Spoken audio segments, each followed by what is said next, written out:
Hi,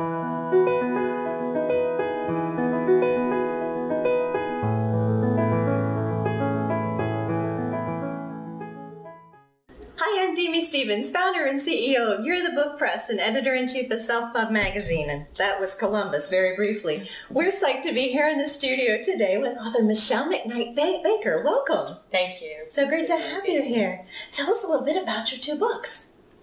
Well, I brought 2 books to talk to you about today. Sandpaper Sisters is my first book commercially published. It's about addiction and recovery.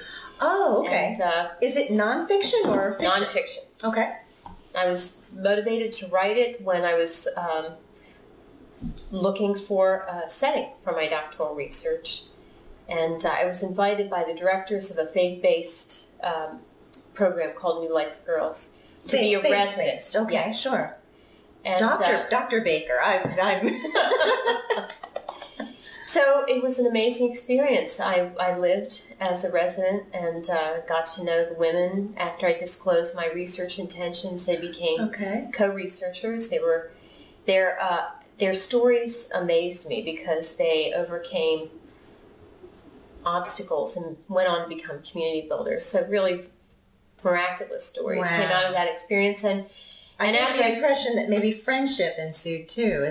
That's what you're covered? Yes. I was able to maintain contact with a number of the women, but it just impressed on me the fact that there are ordinary heroes who might have some surprising or unlikely backgrounds, but who find a way to overcome. And I think that that's kind of a common theme in my writing. I'm drawn to stories that are about ordinary heroes that overcome and maybe even go it alone. That's so inspiring to us. Tell us a little bit about Soldier's Heart. Well, Soldier's Heart is fiction, and it's going to be released mid-November of this year. Congratulations. Thank you. And there again, even though it's a very different sort of story, it's a historical novel, Civil War era. Okay. Still ordinary heroes that overcome insurmountable obstacles. And there's some family ties in this book. Yes, it's inspired by a true story.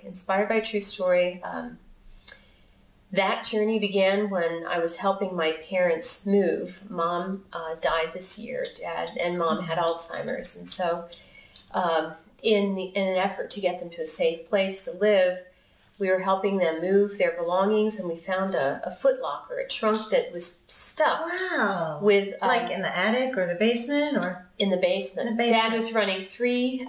We thought, what are all these dehumidifiers running for? Then we found this trunk, and we said, Dad, there are all these historical documents. Some of them dated back to the 1690s, if you can believe it. Wow. And he said, oh, that's right. I forgot. I was safekeeping them. My father asked me to take care of them. So as I work my way through them, and my background is journalism, so I kind of have antenna for stories. So you're creating story. The Civil War period was especially rich, and a story that emerged was of 2 families, the Hendersons and the Thompsons, who were neighbors and had a relationship. The Thompsons, an African-American family, and the Hendersons, my ancestors. When I realized there was a relationship here, and then I discovered the drama that took place when the Confederates came to Carlisle, and the Thompsons and the Hendersons had to flee. So it's set in our region. Yes. Are there places mentioned in the book that our viewers might recognize? Yes. Carlisle, York, Lancaster, and there's northern Maryland too, because in fact,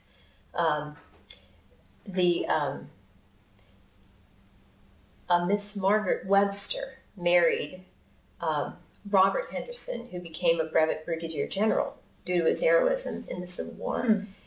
But this is the part of the family history that I had never known, and that was that Margaret Webster came from a Quaker family who owned slaves. Really? And they had a crisis of conscience and freed their slaves in the 1830s. So by the time Margaret and Robert got together in Carlisle,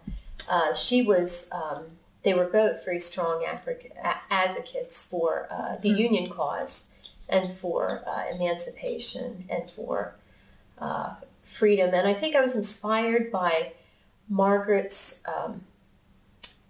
character in terms of her desire to make a change, and also Mrs. Thompson, Sarai, who represents real characters out of the story that I discovered, because they are each in their own way overcomers.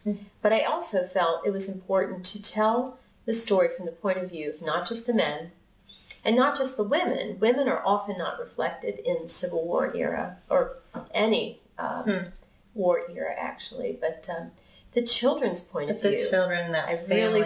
Right. So the book begins. That's incredible. What a great way to bring together your family legacy and to create a story based in our area. Where can our viewers find your book? Books. Well, Sandpaper Sisters is available through my website. Okay. MichelleMcKnightBaker. Good. We'll put that on the screen here. Or soldiersheartnovel.com. Wonderful. And Soldier's Heart comes out mid-November. So I'll be at the Book Expo in October, and both books will be available then. Wonderful. Can't wait to see you more.